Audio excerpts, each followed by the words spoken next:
tasbu bis-swit il-qronfol. Inselmulkom u nilqawkom għal programm ieħor ta' etimoloġija. Il-programm fejn nozzu f'nisel il-kliem biex nifhmu aħjar l-istorja tiegħu. Bis-sem ta' Giusi Gatt u Simon Salafia, illum se nitkellmu fuq l-etimoloġija tal-kelma raħal u l-isem imtieben. Sallum il-ġurnata għadek tisma' lil min isaqsik jekk intix mill-belt jew mir-raħal, jew jekk in-nies tar-raħal għandhom xi drawwiet partikolari li jiddistingwuhom min-nies tal-belt. Il-kelma raħal toħodna lura għal ħafna snin ilu u għandha etimoloġija semitika. Ir-raħal huwa villaġġ jew lokalità żgħira fejn jgħixu n-nies u huwa assoċjat ma' dik il-komunità rurali li tgħix fil-kampanja, aktar milli qrib il-bini, it-traffiku u l-ġen tal-belt. Ħafna drabi, fl-irħula issib sens qawwi ta' komunità, tradizzjonijiet u festi, u popolazzjoni iżgħar minn dik tal-belt. Kif se jispjegalna dal-waqt Giusi Gatt, il-kelma raħal titqassar għal ħall, u għalhekk insibu ismijiet ta' postijiet bħal Ħall-Balzan, Ħall-Għaxaq, Ħall-Kirkop, Ħallija, Ħalluqa, Ħall-Qormi, Ħall-Safi u Ħall-Tarxin. Ġieli wkoll it-taqsira ta' raħal tinbidel u tiġi bħall-ewwel konsonanti tal-kelma ta' warajha. Ngħidu aħna ħad-dingli, ħaż-żabbar jew ħaż-żebbuġ. Ġieli wkoll din it-taqsira tkompli titqassar għal ħ apostrofu f'post bħal ħattart. Tlaqna nisimgħu lil Giusi Gatt jagħtina aktar tarif fuq il-kelma raħal u dwar il-kliem li ħireġ mill-istess erq bħal merħla, raħħal u rħiela. Aħna nafu li ħafna ismijiet ta' postijiet f'Malta għandhom il-kelma ħall qudiemhom u jidhirli li s'issa naqblu somma li ħall hija taqsira tal-kelma raħal. Mhux hekk biss, ninnutaw il-ħafna drabi wara l-kelma ħall jew raħal ikun hemm il-kunjom jew l-isem ta' xi ħadd. Għax wara kollox, Balzan huwa kunjom, anki Attart huwa kunjom, anki Lija u kunjom, Għaxaq kunjom, Kurmi kunjom, Kirkop kunjom, Ħall-Kirkop, Ħall-Luqa, Luqa u isem ta' xi ħadd. Ma kif inhiedi? Ma ninsewx li kull il-kliem ma jaqax mis-sema sewwa ġifieri għandu etimoloġija. U din tridu toqgħodu fuq, insomma ma ċċekkjaw kemm tridu. Illi oriġinarjament l-erq ta' kelma raħal kienet fisser ma torbot ma' sens li tagħmel vjaġġ.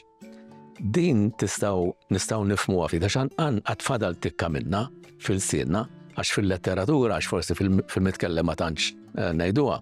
Ngħidu u ċikku ir-ħiela lejn il-belt, ir-ħiela għalhom it-triq. Sewa, issa. Ma dan trid torbot il-fatt illi bil-Malti dak il-bniedem illi jaħdem l-art bl-imas aw bil-moħriet ngħidulu bedwi jew bidwi. Anki din sewa ma waqgħx mis-sema u l-Bedouins dak li bil-Gżirhom Bedouins nafu x'kunu jagħmlu, dawn jerħlu jimxu mal-merħla, anki merħla hi l-istess ser sewa. Jimxu magħha u l-merħla timxi magħhom.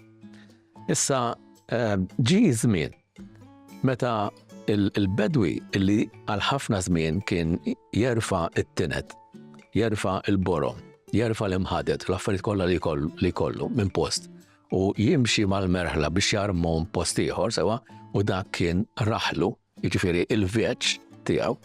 Ġie żmien meta il-raħlu intrabat mal-art u t-tinet ma baqgħux jimxu. Fuq din irridu niftehmu però illi dal-proċess di biċċa xogħol illi il-bedwi il-qabel kien jimxi u jerħel mal-merħla issa sapruħu f'post wieħed b'raħlu sar tal-ġebel u ma jimxix, di ma saritx f'Malta imma saret fi Sqallija. Sqallija għandha perjodu interessanti ħafna l-istorja tagħha, li huwa l-perjodu Arbi. U dan huwa ta' interess kbir għall-istudjużi u kull kelma li nstabet bl-Arbi fl-istorja ta' Sqallija hija dokumentata u studjata b'interess kbir. Issa, fil-kliem Arbi ta' Sqallija insibu ħafna ismijiet ta' postijiet bil-kelma raħal qudiemhom sewa. Hemm ħafna. Jien għażil xi ftit għax naħseb li jistgħu jinteressawna. Ngħidu aħna Raħal Abdilla, Raħal Farruġ, Raħal il-Ġews, raħal Ammar, raħal il-Bur, raħal il-Ħajjat, raħal Safi. Jgħidulna xi ħaġa dawn lilna Maltin, dawn l-ismijiet mhux kollha għadhom jeżistu, sew anzi ħafna minnhom jeżistu biss bħala kitba Arbija, imma xi wħud għadhom jeżistu ngħidu aħna hemm post l-istudjużi jafu li fin-nisel tiegħu kien raħal is-Sultan. Dan illum għadu jeżisti u l-isem huwa Resuttano.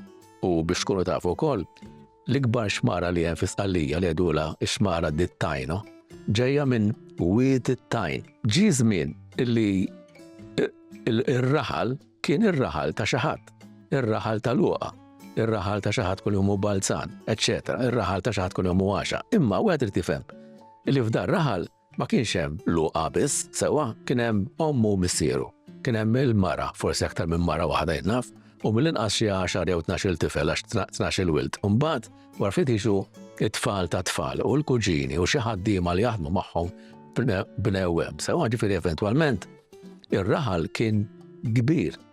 Kien hemm ħafna nies fih. U għadu magħruf illi sa qabel l-aħħar gwerra ħafna kunjomijiet kienu marbutin ma' raħal partikolari. Illum m'għadux il-każ, sewwa ġifieri llum qed ferrixta mhux ħażin. Imma il-konċentrazzjoni tal-kunjomijiet hi magħrufa.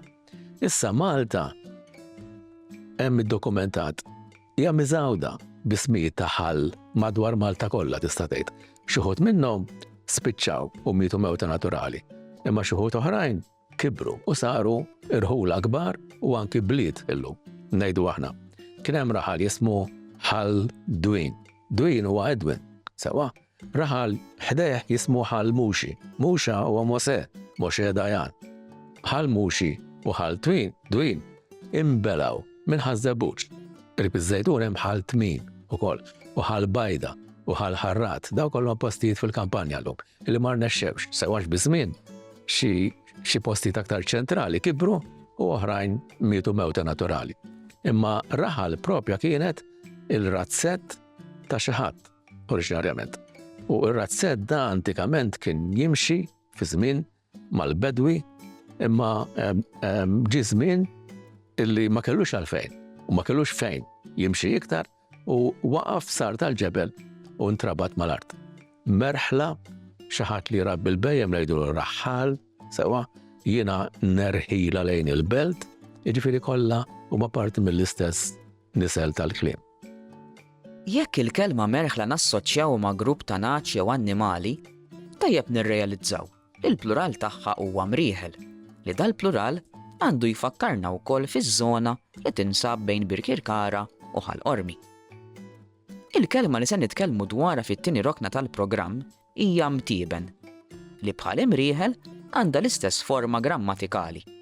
U jekk inħarsu lejn l-erq tagħha li huwa tibn, moħħna mill-ewwel jaf jaqa' fuq il-kelma tiben jew tibna. Allura jekk l-imtieħen huma dawk il-postijiet fejn jidħnu l-qamħ u l-imrieħel nassoċjawhom ma' aktar minn grupp wieħed ta' naċ. X'taħsbu li tfisser il-kelma mtieben? Jew ma xiex nassoċjawha.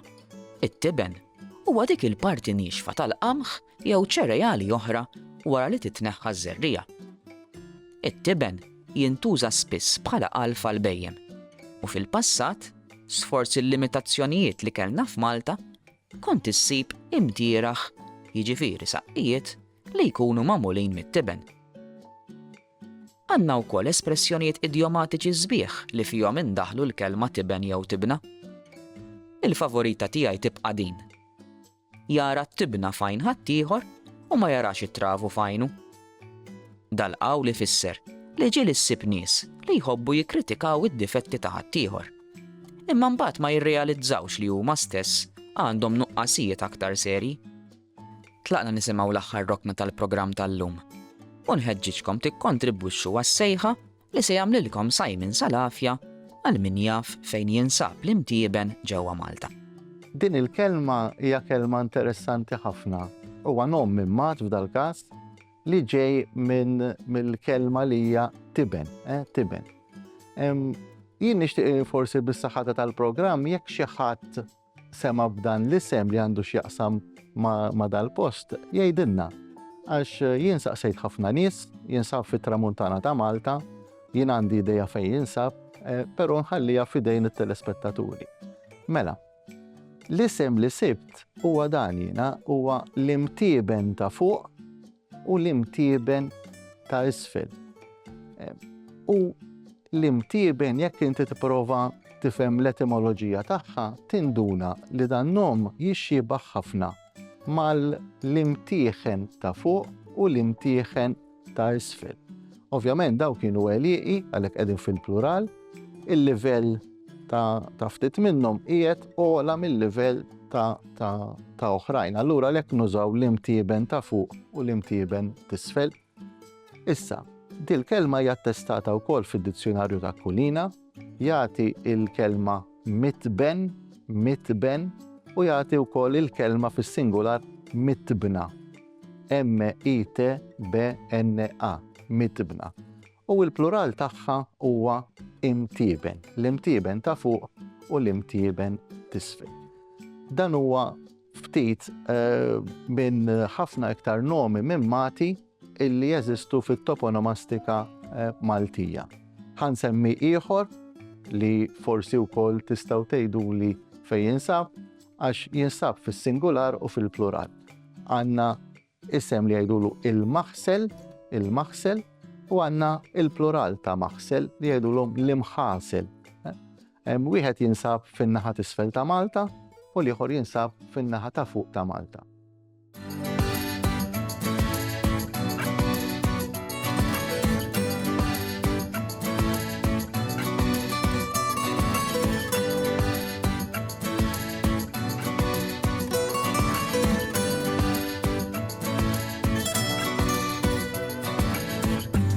Jintasbu bis-swit il-ronfon kif tbatti x-xemx sajfija